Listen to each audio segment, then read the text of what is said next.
हरे कृष्णा। ओम नमः शिवाय। प्रिय भक्तों, स्वागत है आपका मेरे YouTube चैनल पूजा पाठ में। भक्तों, आज आप श्रवण करेंगे दुख दरिद्र का नाश करने वाली भोलेनाथ की पौराणिक कथा। यह कथा शिव पुराण में वर्णित है। शिव पुराण में कहा गया है, जो भी भक्तगण इस कथा को शांत मन से भक्ति भाव से सुनता है तो उसकी जन्मों की दरिद्रता समाप्त हो जाती है। दरिद्र धनवान हो जाते हैं, रोगी रोग मुक्त हो जाते हैं, भाग्य का द्वार खुलता है। प्रिय भक्तगणों, स्कंद पुराण के अनुसार भगवान शिव जी ने स्वयं कहा है कि जो लोग सायं काल और प्रातः काल पूर्ण भक्ति भाव से सोमवार के दिन सोमवार व्रत कथा एवं भगवान शिव की स्तुति सुनते या पढ़ते हैं तो उन्हें विभिन्न प्रकार के फल प्राप्त होते हैं। उन्हें कोई रोग नहीं होगा, दरिद्रता भी नहीं होगी तथा प्रियजनों से कभी वियोग नहीं होगा। वे इस संसार में दुर्लभ भोगों का उपभोग करके भगवान शिव के परम धाम को प्राप्त करेंगे। तो आज आप श्रवण करेंगे सोमवार की बड़ी ही दुर्लभ और पौराणिक व्रत कथा, जिसे आप सभी भक्तगण बड़ी श्रद्धा तथा प्रसन्नचित मन से पूरा अवश्य सुनिएगा। तो आइए उमापति शिव शंकर भगवान का ध्यान करते हुए कथा का रसपान करते हैं। एक समय की बात है, किसी नगर में एक धनी व्यापारी रहता था। इतना सब कुछ होने पर भी वह व्यापारी अंतर मन से बहुत दुखी था, क्योंकि उस व्यापारी के यहाँ कोई पुत्र नहीं था। उसे यही चिंता सताती थी। पुत्र पाने की इच्छा से वह व्यापारी प्रति सोमवार भगवान शिव की व्रत पूजा किया करता था। सायं काल को व्यापारी शिव मंदिर में जाकर भगवान शिव के सामने घी का दीपक जलाता था। उस व्यापारी की भक्ति देखकर एक दिन पार्वती माता ने भगवान शिव से कहा, हे प्राणनाथ, यह व्यापारी आपका सच्चा भक्त है। कितने दिनों से यह सोमवार का व्रत और पूजा नियमित कर रहा है। भगवान, आप इस व्यापारी की मनोकामना अवश्य पूर्ण करें। पार्वती जी का इतना आग्रह देखकर भगवान शिव ने कहा, हे प्रिय, तुम्हारे आग्रह पर मैं इस व्यापारी को पुत्र प्राप्ति का वरदान देता हूँ, लेकिन इसका पुत्र मात्र 16 वर्ष से अधिक जीवित नहीं रहेगा। इस व्यापारी के भाग्य में तो पुत्र नहीं है। प्रिय भक्तों, उसी रात भगवान शिव ने स्वप्न में उस व्यापारी को दर्शन देकर उसे पुत्र प्राप्ति का वरदान दिया और उसके पुत्र के 16 वर्ष तक जीवित रहने की बात बताई। भगवान शिव के वरदान से व्यापारी को बड़ी ही खुशी हुई, लेकिन पुत्र की अल्प आयु की चिंता ने उसकी उस खुशी को नष्ट कर दिया। व्यापारी पहले की तरह सोमवार का व्रत विधिवत करता रहा। अब कुछ महीने पश्चात उसके घर में अति सुंदर पुत्र उत्पन्न हुआ। इससे व्यापारी के घर में खुशियां भर गईं। बहुत धूमधाम से पुत्र जन्म का समारोह मनाया गया। व्यापारी को पुत्र जन्म की अधिक खुशी नहीं हुई, क्योंकि उसे पुत्र की अल्प आयु के रहस्य का पता था। यह रहस्य घर में किसी को नहीं मालूम था। विद्वान ब्राह्मण ने उस पुत्र का नाम चंद्रशेखर रखा। जब चंद्रशेखर 12 वर्ष का हुआ तो शिक्षा के लिए उसे वाराणसी भेजने का निश्चय किया गया। व्यापारी ने चंद्रशेखर के मामा दीपचंद्र को बुलाया और कहा कि चंद्रशेखर को शिक्षा प्राप्त करने के लिए काशी छोड़कर आओ। अब चंद्रशेखर अपने मामा के साथ शिक्षा प्राप्त करने के लिए चल दिया। रास्ते में जहाँ भी चंद्रशेखर और दीपचंद्र रात्रि में विश्राम के लिए ठहरते, वहीं यज्ञ करते और ब्राह्मणों को भोजन कराते। प्रिय भक्तगणों, लंबी यात्रा के बाद चंद्रशेखर और दीपचंद्र एक नगर में पहुंचे। उस नगर के राजा की कन्या के विवाह की खुशी में पूरे नगर को सजाया गया था।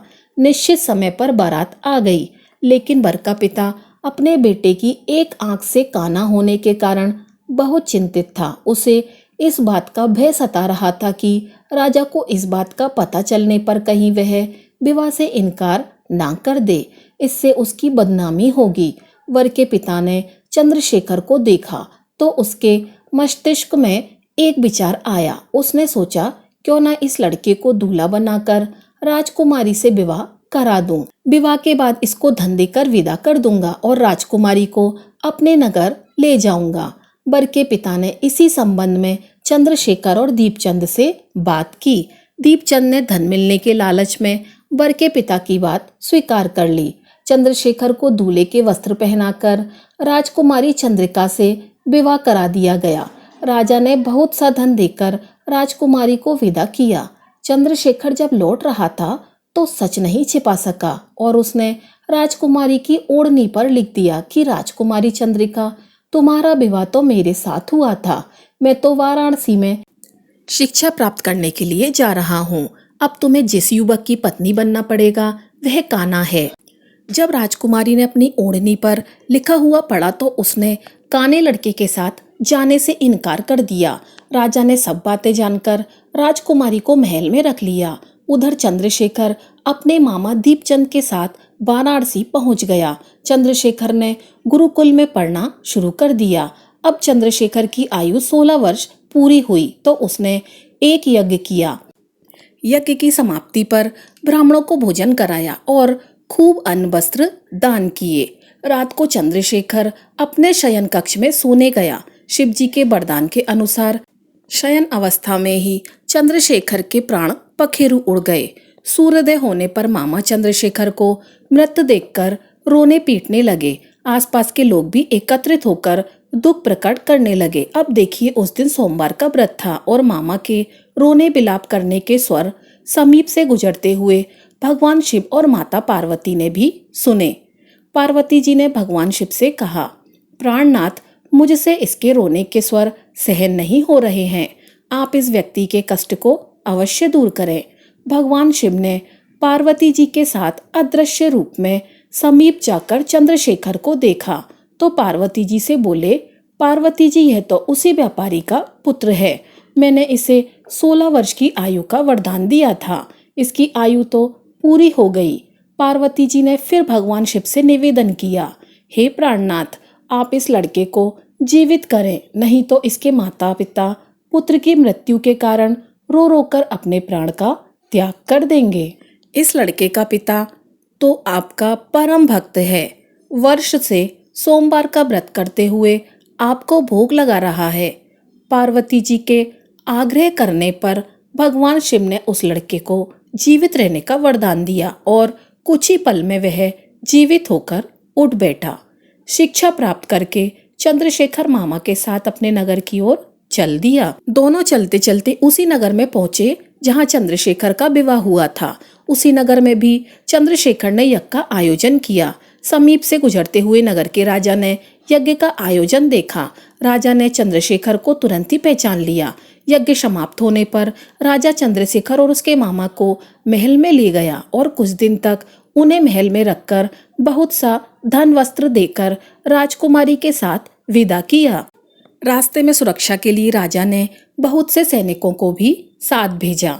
अब दीपचंद ने नगर में पहुंचते ही एक दूत को घर भेजकर अपने आगमन की सूचना भेजी। अपने बेटे चंद्रशेखर को जीवित वापस लौटने की सूचना से व्यापारी बहुत ही प्रसन्न हुआ। प्रिय भक्तों, उस व्यापारी ने अपनी पत्नी के साथ स्वयं को एक कमरे में बंद कर रखा था। भूखे प्यासे रहकर व्यापारी और उसकी पत्नी बेटे की प्रतीक्षा कर रहे थे, क्योंकि उन्होंने प्रतिज्ञा कर रखी थी कि यदि उन्हें अपने बेटे की मृत्यु का समाचार मिला तो दोनों अपने प्राण त्याग देंगे। व्यापारी बहुत प्रसन्न हुआ। सोमवार का व्रत करने से व्यापारी के घर में खुशियां लौट आईं। शास्त्रों में लिखा है, जो स्त्री पुरुष सोमवार का व्रत विधि पूर्वक करते हैं और व्रत कथा सुनते हैं, उनकी सभी प्रकार की मनोकामनाएं पूरी होती हैं। शिवलिंग पर जल चढ़ाने से किस फल की प्राप्ति होती है? शिवजी माता पार्वती की कल्याणकारी कथा। यदि आपने यह कथा अंत तक सुन ली तो यकीन मानिए आपको अपनी परेशानियों का हल, भगवान के प्रति श्रद्धा और भक्ति 100 गुना ज्यादा बढ़ जाएगी। तो इसीलिए कथा को पूरे मन से सुने।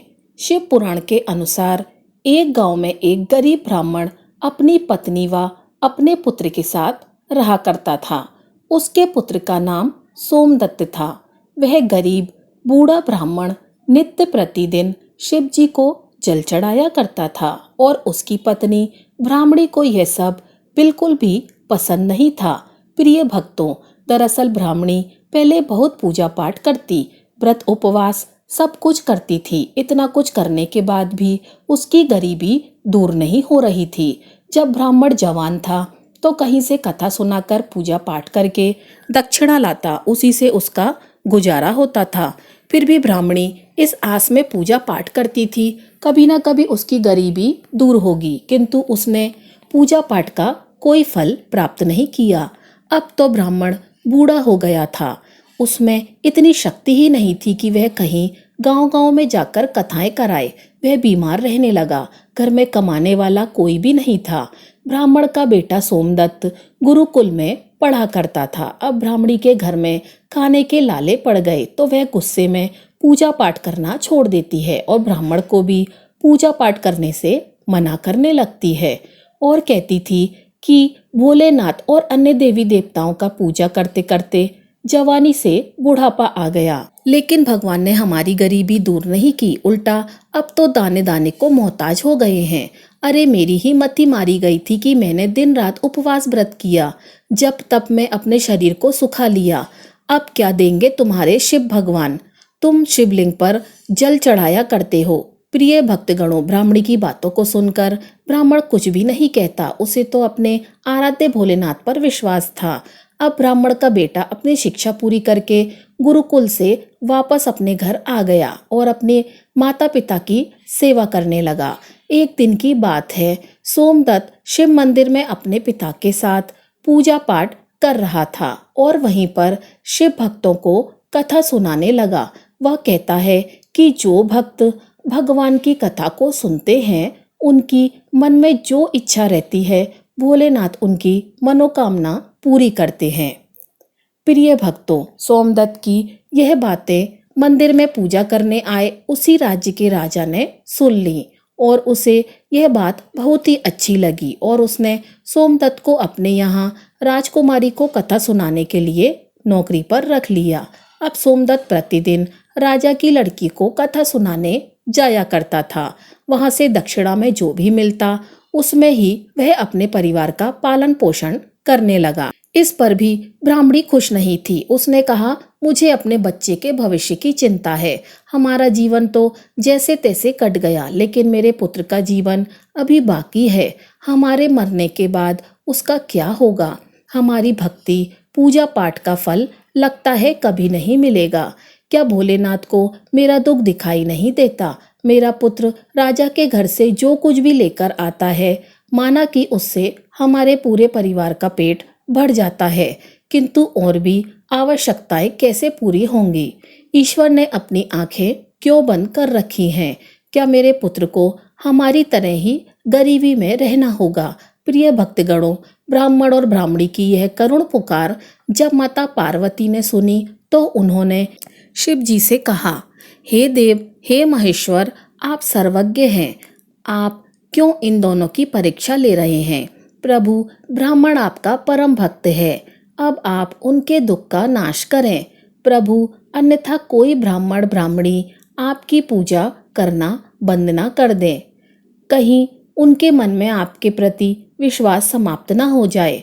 भोलेनाथ ने कहा, हे देवी, आप चिंता ना करें, मैंने उसके भाग्योदय का बीज तो पहले ही बो दिया है। अब हम दोनों को साथ में लक्ष्मी जी, विष्णु जी को लेकर इन ब्राह्मण के घर जाने का समय आ गया है। मेरी कृपा के साथ ही वह ब्राह्मण दंपत्ति विष्णु लक्ष्मी के भी कृपा के पात्र हैं। उन दोनों पति पत्नी ने हम दोनों की पूजा एक साथ की है। हे देवी, पृथ्वी लोक पर जाकर हमें शिव लीला करनी है। प्रिय भक्तगणों, अब शिव जी तुरंत माता पार्वती जी के साथ नंदी पर सवार होकर वैकुंठ लोक में जाते हैं, जहां दयानिधि भगवान विष्णु शेषनाग की सैया पर विराजमान थे। माता लक्ष्मी उनके पांव दबा रही थीं। तब शिव जी ने विष्णु जी से पृथ्वी लोक पर चलने को कहा। विष्णु जी बोले, हे देवी, लक्ष्मी चलिए, हमारे भक्त का बुलावा आ गया है। अब क्या था, चारों देवी देवता ने साधु का वेश धारण कर पृथ्वी पर उपरोक्त ब्राह्मण के घर पहुंचकर अलख जगाई और कहा, अलख निरंजन, अलख निरंजन। घर में से बूढ़ा ब्राह्मण निकला। उसने उन्हें प्रणाम किया तो उन साधु वेशधारी भगवान विष्णु और शिव जी ने कहा, हम रात्रि में आपके घर पर विश्राम करेंगे। इस पर ब्राह्मण पुत्र सोमदत्त ने अतिथि देवो भव ऐसा विचार कर कहा, महाराज मेरे घर में दक्षिणा में मिले दाल भात आदि से हम तीनों के भोजन की पूर्ति होती है, अतः मैं एक समय के भोजन की व्यवस्था कर सकता हूँ। साधुओं ने उसे एक बर्तन देकर कहा कि वह दाल भात इस बर्तन में बनाओ तो हम सबका दोनों समय का भोजन बन जाया करेगा। इस प्रकार उस बर्तन में बने भोजन से दोनों समय के भोजन की पूर्ति हो गई। अगले दिन प्रातः में सोमदत्त जाने लगा तो साधु रूपी भगवान शिव जी ने पूछा, हे पुत्र तुम कहाँ जा रहे हो? उसने कहा, हे साधु महाराज, मैं राजा की लड़की को कथा सुनाने जा रहा हूँ। साधु ने कहा, तुम कथा सुनाने के बाद राजा की लड़की से पूछना कि तुम किस अभिलाषा की पूर्ति के लिए कथा सुनती हो। अब सोमदत्त राजकुमारी को कथा सुनाने के बाद वही प्रश्न पूछता है कि तुम किस अभिलाषा की पूर्ति के लिए कथा सुनती हो। राजा की लड़की ने कहा, मैं इस अभिलाषा से कथा सुनती हूँ कि मुझे ऐसा वर मिले जिसकी चर्चा सभी की जुबान पर हो, उसके माथे पर चांद और सूरज की रोशनी हो तथा वह भाग्य का ऐसा धनी हो कि उसके कदमों में लक्ष्मी थिरक रही हो तथा ऐसी बारात हो जैसी किसी ने अब तक नहीं देखी हो। प्रिय भक्तगणों, अब वापस आकर सोमदत्त ने राजकुमारी की सादी बातें साधुओं को बताईं। अब देखिए, अगले दिन प्रातःकाल में जब वह कथा सुनाने के लिए जाने लगा तो साधुओं ने कहा, बच्चा आज फिर वही प्रश्न करना, वह फिर से तुम्हें कल वाली बातें ही बताएगी, तो तुम यह तुरंत कह देना कि जैसा पति तुम्हें चाहिए वैसा केवल मैं ही हूँ। ऐसा कहकर भाग आना। सोमदत्त ने कहा, हे साधु महाराज, कहाँ मैं एक गरीब ब्राह्मण जिसका घर उसकी दी हुई दक्षिणा पर चलता है और कहाँ वह राजा की पुत्री। राजा मुझे और मेरे परिवार को मृत्यु दंड देकर मौत के घाट उतार देगा, अतः मैं ऐसा नहीं करूँगा। साधुओं ने कहा कि ठीक है, हम तुम्हें परिवार सहित अभी श्राप से भस्म कर दिए देते हैं। सोमदत्त पहले ही उनके चमत्कार से डरा हुआ था। उसने सोचा कि राजा तो बाद में मृत्यु दंड देगा, यह तो अभी अपने श्राप से भस्म कर देंगे। अतः साधुओं को आश्वासन देकर कथा सुनाने के लिए वह चला गया। कथा सुनाने के बाद सोमदत्त ने कहा, हे राजकुमारी, कल आपने जो बताया था उसके अनुसार जैसा वर तुम्हें चाहिए वैसा वर मैं ही हूँ। ऐसा कहकर तुरंत वह वहां से भाग आया। राजा की पुत्री को एकदम आघात पहुंच गया। उसने दासी के द्वारा अपने पिताजी को बुलाकर सब बात बताई। राजा ने आश्वासन दिया कि उस उदंड ब्राह्मण को उसकी सजा मिलेगी। राजा ने तुरंत अपने मंत्रियों से विचार विमर्श किया। एक वरिष्ठ मंत्री ने कहा, महाराज, उसने अपराध तो फांसी दिए जाने वाला किया है, परंतु वह एक ब्राह्मण है। उसे फांसी देने पर एक ब्राह्मण हत्या का पाप लगेगा। कुछ ऐसा किया जाए कि वह दंडित भी हो जाए और ब्रह्म हत्या का पाप भी न लगे। प्रिय भक्तों, काफी विचार विमर्श के बाद तय हुआ कि शादी का निमंत्रण पत्र कुछ शर्तों के साथ भिजवाया जाए। राजा ने शर्तों वाला निमंत्रण पत्र लिखवाकर अपने नौकर के हाथ सोमदत्त के पिता के पास भिजवा दिया। उधर सोमदत्त ने घर पहुंचकर साधुओं को बताया कि आपके कहे अनुसार कहने पर राजकन्या बहुत क्रोधित हो गई। अब शीघ्र ही फांसी का संदेश पहुंचने वाला है। कुछ समय बाद नौकर निमंत्रण पत्र लेकर वहां पहुंच गया। साधुओं ने हलकारे को सम्मान सहित बिठाकर सोमदत्त को निमंत्रण पत्र सुनाने को कहा। पत्र इस प्रकार था, हे ब्राह्मण पुत्र, हमें तुम्हारा शादी का प्रस्ताव मंजूर है, परंतु साथ साथ हमारी कुछ शर्तें भी हैं। हमारे द्वारा सभी शर्तें पूरी करने पर हम अपनी कन्या का विवाह तुम्हारे साथ कर देंगे। शर्तें पूरी ना होने पर तुम्हें परिवार सहित फांसी दे दी जाएगी। शर्त इस प्रकार से है, पहली शर्त, बारातियों के ठहरने वाले सभी बारात घर तथा बनाए गए सभी तंबू बारातियों से भरे होने चाहिए, कोई भी तंबू खाली नहीं रहना चाहिए। दूसरी शर्त, बारातियों के आतिथ्य सत्कार में की गई सभी खाद्य सामग्री का उपयोग होना चाहिए, कुछ भी बचना नहीं चाहिए। तीसरी शर्त, ऐसी अद्भुत बारात आनी चाहिए जिसकी प्रशंसा हर व्यक्ति की जुबान पर हो। बारात आने पर यदि कोई भी शर्त अधूरी होती है तो बारात में आने वाले सभी बारातियों को फांसी दे दी जाएगी। पत्र पढ़कर सोमदत्त डर से कांपने लगा। साधुओं ने कहा, तुम डरो नहीं, नौकर को भोजन खिलाकर पत्र का उत्तर दो और पत्र में लिखो कि आप विवाह की तैयारी करें, हम फला दिन बारात लेकर आ रहे हैं। नौकर को भोजन में दाल भात परोसा गया। नौकर की थाली में चमत्कार से 36 प्रकार का भोजन बन गया। विदाई में साधुओं ने, जो कि भोलेनाथ और विष्णु जी थे, उसे मुट्ठी भर धुनी की राख पत्र देकर विदा किया। बाहर आकर नौकर ने देखा कि वह राख नहीं बल्कि हीरे मोती हैं। वह बहुत खुश हुआ। राजा ने सकारात्मक उत्तर प्राप्त होने पर विचार किया कि वह गरीब ब्राह्मण किसके भरोसे ऐसा कर रहा है। क्या कोई दुश्मन राजा उसका साथ दे रहा है? यही सोचकर राजा ने शहर के तमाम बारात घर सजवा दिए और अनेकानेक तंबू लगवा दिए। राजा का विश्वास था कि अधिक आदमी न आने के कारण वह शर्त हार जाएगा। सोमदत्त अपनी बारात में चलने के लिए जिसे भी कहता वही उसे यह कहकर मना कर देता कि नहीं, तुम्हारा तो अंतिम समय आ गया है, हम बारात में तुम्हारे साथ मरने के लिए क्यों जाएं? ऐसी बात सुनकर वह बहुत ही परेशान था। शादी वाले दिन सोमदत्त को परेशान देखकर साधुओं ने कहा, पुत्र, आज तुम्हारा विवाह है और तुम परेशान हो रहे हो, तैयार होकर हमारे साथ चलो। तुम किसी बात की चिंता मत करो, हम तुम्हारे साथ हैं। सोमदत्त ने भाग्य में जो लिखा है वही होगा, यही सोचकर तैयार होकर साधुओं के साथ चल दिया। भगवान शिव जी ने इस बारात में चलने के लिए सभी देवताओं को मनुष्य के रूप में आमंत्रित कर दिया तथा भूत प्रेत व अनेक गणों को भी शादी में बुला लिया, जिसके कारण सभी बारात घरवा लगाए गए सभी तंबू भर गए। इसके बाद भी कुछ बाराती बिना तंबू के रह गए। राजा के पास सूचना भिजवाई गई कि बारातियों के ठहरने का और प्रबंध कराया जाए।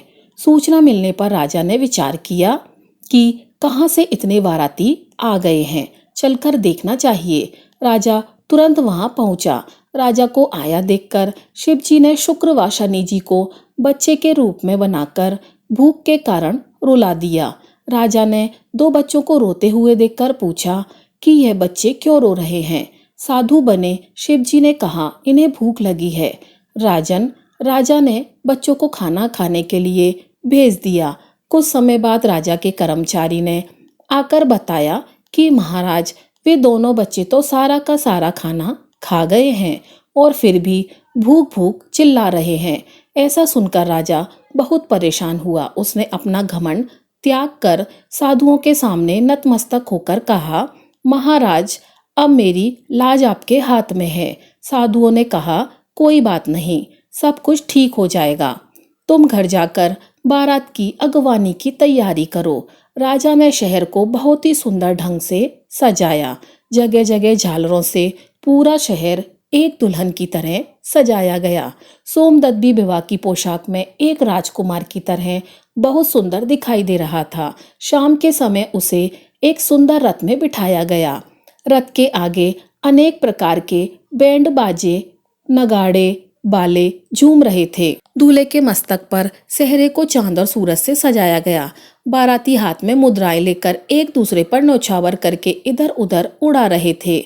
बारात के इस विहंगम दृश्य को देखकर लोग आपस में कहने लगे कि इस ब्राह्मण के भाग्य को तो देखो, इसके मस्तक के सेहरे में चांद और सूरज और चारों तरफ से इस प्रकार धन लक्ष्मी उड़ाई जा रही है, मानो किसी बड़े राजा की बारात निकल रही हो। ऐसी बारात हमने अपने जीवन में कभी नहीं देखी और न आगे देखने की उम्मीद है। यह भाग्य का बड़ा धनी है। प्रजा के इस प्रकार की बातों को सुनकर माता पार्वती ने कहा, प्रभु, आप जिस पर कृपा करते हो उसके लिए अन्य धन के भंडारे खोल देते हो। भगवान भोलेनाथ ने कहा, हे पार्वती, जो भक्तगण मेरी पूजा पूरी श्रद्धा भक्ति से करते हैं, मैं उन्हें उनकी पूजा का फल अवश्य देता हूँ। उन्हें दुख तभी तक झेलना पड़ता है जब तक कि उनके पाप कर्म खत्म नहीं हो जाते। पुण्य कर्म जैसे ही उदय होते हैं, उनके भाग्य के दरवाजे खुल जाते हैं और जो भक्त भगवान की कथाओं को सुनता है, उन्हें भी राजकुमारी की तरह फल प्राप्त होता है। राजकुमारी ने प्रतिदिन भगवान की कथाएं सुनी। उसने मन में जो भी कामना की उसे वह मिला। यह तो भोलेनाथ, माता पार्वती, विष्णु जी, लक्ष्मी जी की महिमा थी जिसके कारण ब्राह्मण धनी हो गया। उसका भी घर महल की तरह सुंदर हो गया। उसके घर में नौकर चाकर इत्यादि की कमी नहीं थी। अपार धन दौलत से घर भरा हुआ था और ब्राह्मणी ने भी फिर से भगवान की पूजा अर्चना शुरू कर दी। खूब दान दक्षिणा देना शुरू कर दिया और नित्य प्रतिदिन भगवान की कथाओं को सुना करती थी। एक बार प्रेम से बोलिए, लक्ष्मी नारायण भगवान की जय। पार्वती पते हर हर महादेव। तो प्रिय भक्तों, यह थी हमारी आज की कथा। अगर आपको कथा अच्छी लगी हो तो वीडियो को लाइक कीजिएगा और चैनल को सब्सक्राइब कीजिएगा। आपका दिन शुभ हो।